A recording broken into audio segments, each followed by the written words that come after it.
प्रतीक जी, भारत विरोधी अभियान में लिप्त रहने वाले एक व्यक्ति जिसका इतिहास है, कश्मीर के खिलाफ भी उन्होंने बोला, भारत के खिलाफ बोला, कई विश्व के देशों की करेंसी से खिलवाड़ करने का आरोपी, जिसने बैंक ऑफ इंग्लैंड को बर्बाद किया, जिसको वहां इकोनॉमिक युद्ध, आर्थिक युद्ध का अपराधी तक घोषित किया गया, वैसा व्यक्ति आज भारत की लोकतांत्रिक व्यवस्था को ध्वस्त करते हुए $1 बिलियन के फंड की बात कर रहा है। वो कह रहा है भारत विरोधी अभियान के लिए हम $1 बिलियन का फंड देंगे। उनको सीधा जवाब है भारत के 140 करोड़ नागरिकों की तरफ से, कुछ बात है कि हस्ती मिटती नहीं हमारी, सदियों रहा है दुश्मन दौरे जहां हमारा। क्या बात है, आज तो दया जी भी ताली बजा रहे हैं। एक लाइन मैं सूर्या मैथिल जी पर कहना चाहता हूं। सर, एक बात तो तय है कि देश के प्रधानमंत्री के ऊपर अगर इस तरह की उंगली कोई उठाता है तो इस देश के 140 करोड़ लोगों की तरफ से, जैसा जयराम जी ने बोला है, कतई माफी के लायक नहीं है। हम उसकी भर्त्सना करते हैं और हम कहीं किसी भी स्तर पर उनको माफ नहीं करेंगे। दूसरी बात कि मैथिल जी ने जो बातें कही है, मैं इनका ध्यान जरा बिहार की तरफ आकृष्ट करना चाहता हूं, क्योंकि बिहार भी भारत का एक अभिन्न अंग है, जहां से करोड़ों हाँ, तो मुद्दे पे आइए। जो मजदूर हैं, जो छात्र हैं, यहाँ पढ़ने के लिए आते हैं। बिहार सिर्फ शिक्षा मांग रहा है और देश की सरकार या बिहार की सरकार जो बैठी हुई है, एक लाइन शिक्षा के ऊपर नहीं बोलती है। आपके दयाशंकर जी, आज मैं फिर वही कांग्रेस के उस बयान पे जाता हूं, और गजब का बयान है वो कांग्रेस का। कांग्रेस ने कहा कि अगर मुझे शमूम साहब, मैं आ रहा हूं। शमूम साहब, कांग्रेस ने कहा, जयराम रमेश जी ने कहा कि अगर मुझे जवाब देना है तो जो हमारी डेमोक्रेटिक लोकतांत्रिक व्यवस्था है, जो नेहरूवियन मॉडल है, अच्छी बात है, पहला प्रधानमंत्री है हमारा वो, बोले नेहरू जी से जो प्रोसेस है उसमें जनता तय करती है, उसमें विपक्ष तय करता है। अगर मेरे मुद्दे कमजोर हुए तो हम विपक्ष में बैठेंगे, और अगर हमारे मुद्दे मजबूत हुए तो हम सत्ता में बैठेंगे, और ये जवाब है। ऑफकोर्स मैं आता हूं। जी देखिए, दोहरा चरित्र है। कांग्रेस पार्टी का कोई भी अधिकृत प्रवक्ता आज किसी भी डिबेट में शामिल नहीं है, वो उनका अपना फैसला है इस मुद्दे पर। और अभी जब आप बात करेंगे उनके समर्थकों से तो बात इधर उधर ले जाएंगे, इस पर समर्थन नहीं करेंगे। देश विरोधी ताकतों के साथ क्यों खड़े हो जाते हैं? अभी तक हमने कठपुतलियों को, सुनिए ना, अभी तक हमने कठपुतलियों को नाचते हुए देखा, हमने उनको बोलते हुए भी सुना।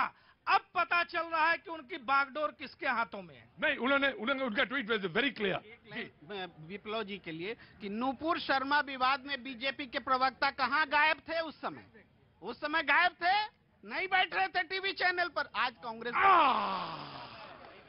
हाँ जी, सही बोल रहे हैं, बिल्कुल सही बोल रहे हैं। कौन बोल रहा है? भैया सही बोल रहे हैं। भैया का नाम प्रेम कुमार जी है। प्रेम कुमार जी, आपका नाम क्या हुआ? आसिफ खान। आसिफ खान, कहाँ से आना हुआ आपका? एमपी। एमपी मध्य प्रदेश। बहुत बढ़िया। एमपी मध्य प्रदेश से। बहुत अच्छा बात। व्हाइट टाइगर जहाँ से पाया गया। रीवा। मोहन, वहाँ से आया हूँ। टाइगर का नाम मोहन था। बिल्कुल, वो भी मुझे मालूम। मैं आया, बहस होने दीजिए। बहस आपके ऊपर उन्होंने कुछ बोला।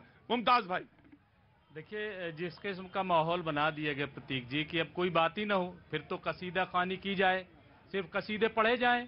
वरना तो उन्होंने कहा कि अब तो अगर ऐसा हो जाएगा कोई उंगली उठाएगा, तो भाई उंगली नहीं उठाई जा रही है। जब हम ये कह रहे हैं कि ये जमहूरियत है, यहाँ लोकतंत्र है, तो बात तो होगी। गलत बात है उसके मुखालफत हो, लेकिन आप बताइए, एफडीआई जब ये सरकार आई थी, एफडीआई को किसने इजाजत दी? 25% नहीं, 49% नहीं, 100% किसने इजाजत दी थी? ओपन इकोनॉमी 91 में किसने इजाजत दी? नहीं, हम कह रहे हैं, देखिए ऐसा है कि हम नहीं, 91 की बात नहीं है, लेकिन जो लोग मुखालफत कर रहे थे, जो लोग स्वदेशी की बात कर रहे थे, उन्होंने क्यों दी? स्वदेशी की बात क्योंकि मैं आया जी जनाब, मैं आया आपके पास आया जनाब जी। कहाँ से आना हुआ साहब? मैं दिल्ली पश्चिम बिहार से रहता हूँ। पश्चिम बिहार से। क्या नाम हो गया साहब? रमेश कुमार चौहान। मैं आपका टीवी में रोजाना शो देखता हूँ, लेकिन आज हिम्मत करके मैं यहाँ पर। हिम्मत करके मतलब हाँ, मुश्किल है, मतलब यहाँ आना और बैठना। मेरी एज के मुताबिक, इतनी कोई एज नहीं है, आप बिल्कुल ठीक है, बिल्कुल दुरुस्त। चाय वाय पूछा कि नहीं पूछा? खड़े रहते हो एकदम कुतुब मीनार बन के। कभी कभी बुजुर्गों से चाय भी पूछ लिया करो। जाओ लेके आओ जी। और ये चांदी चौक वाली चाय नहीं है कि ले आना, लेके ही आना, वरना ना आना गार्ड साहब जी। सर, मैं एक महंगाई के मुद्दे पे कुछ लिख कर आया हूँ, वो बताना चाहता हूँ, लेकिन आप पहले ये डिबेट कर लीजिएगा, देखिएगा। मैं जो ये जितने बैठे हैं ना, मैं इनकी पोल खोलना चाहता हूँ। इनकी? हाँ जी, सबकी, सारी पार्टी वालों की, सब पार्टी वालों की। अच्छा, पूरी तैयारी के साथ आए थे? भैया जी का प्रोग्राम रोज देखते हैं आप? जी टीवी पे देखता हूँ। हाँ। तो मैंने कहा आज इधर ही जाकर मैं इनकी भी, क्यों मैं रोजाना सुनता हूँ ना, तो आज इन सब की भी मैं थोड़ी पोल खोलूँ। अच्छा ठीक है, आप तब तक दोहराओ, मैं आया। हाँ जनाब। औरंगजेब, नाम भूल गया, क्या नाम है?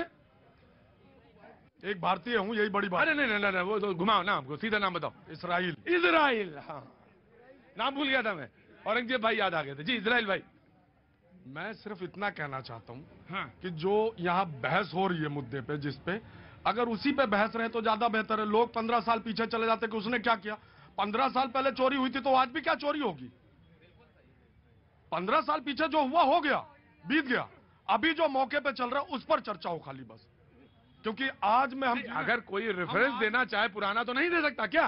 वो बीत गुनाह है क्या? नहीं, वो बीत गया सर। अच्छा हाँ रेफरेंस दे सकता है, दे सकता है। और लेकिन एक बात मैं कहूंगा, अभी हाँ। जैसे ये भाई साहब ने बोल रहा था, हाँ। ठीक है, इन्होंने जैसे ही अपनी नाम के बाद खान लगाया, हाँ। उधर से एकदम ट्रोलिंग की तरह आवाजें आने लगी। यही तो थोड़ा सा वो कंफर्टेबल फील नहीं कराता है सर। बिल्कुल, मैं आपकी बात से बिल्कुल सहमत। तभी मैंने रोका। कोई वजह से मेरी आवाज, मैं अगर नहीं खान हूँ, या अगर मैं मोदी जी की आइडियोलॉजी से वाकिफ नहीं रखता, उसमें मेरी बिलीव नहीं होती है, तो क्या आप यहाँ ऐसे माहौल क्रिएट कर दोगे कि मैं यहाँ से भाग जाऊं? नहीं नहीं नहीं, बिल्कुल नहीं होना चाहिए। मैं आया एक वेरी क्विक, शमूम साहब वेरी क्विक। हाँ जी, ऐसे ही करते हैं जब कोई आप जब आप बढ़ खड़े रहिए जी। 30 सेकंड चाहता हूं बस, देख लीजिए। आज तो 3 बातें मैं बताऊंगा और स्थिति स्पष्ट हो जाएगी। आज भारत के सैनिक गए थे तुर्की में सहायता के लिए। जब वो वापस लौट रहे थे ना, तुर्की के नागरिक खड़े होकर सम्मान से तालियां बजा रहे थे। आज G20 में शामिल देश जो दुनिया की 85% इकोनॉमी जीडीपी में हिस्सा रखते हैं और 75% बाजार जहां जुड़ा हुआ है, उसकी अध्यक्षता भारत कर रहा है। और अमेरिका में आज एक बिल पेश हुआ है जो अस्थायी तौर पर अरुणाचल प्रदेश को भारत का हिस्सा मानने वाला बिल है। इससे बिलबिलाहट भारत विरोधियों में है, देश विरोधियों में है। वो ताकते कौन है, उनके चेहरे, उनके मुखौटे बेनकाब होने लगे हैं। जी जनाब। प्रतीक जी, इनसे पूछ लीजिए कि क्या जब बीजेपी अपोजिशन में थी तो सवाल नहीं उठाती थी? लोगों के वीडियोज आ रहे हैं, लेकिन कोई विदेशी इस तरह की बात कहेगा? नहीं विदेशी, अरबपति नहीं विदेशी जो कहे उसकी बात मत मानिए, लेकिन क्या अपना जायजा लेना, अपने आप को देखना गलत नहीं है? गलत नहीं तो देखना चाहिए ना। आप मीटिंग बुलाइए, आप ऑल पार्टी मीटिंग बुलाइए और मिल करके बैठिए कि हम मीटिंग करके देखेंगे कि ये क्यों ऐसा हो रहा है। लेकिन ये कि जबान रोक देना, बोलने न देना, किसी भी चीज पे सवाल उठाना, तो ये देशद्रोही हो गया। अगर एक मुस्लिम लड़का बोल दे तो साहब हंसने लगेंगे, साहब मुसलमान है इसलिए मोदी खिलाफ बोल रहा है। बिल्कुल गलत है।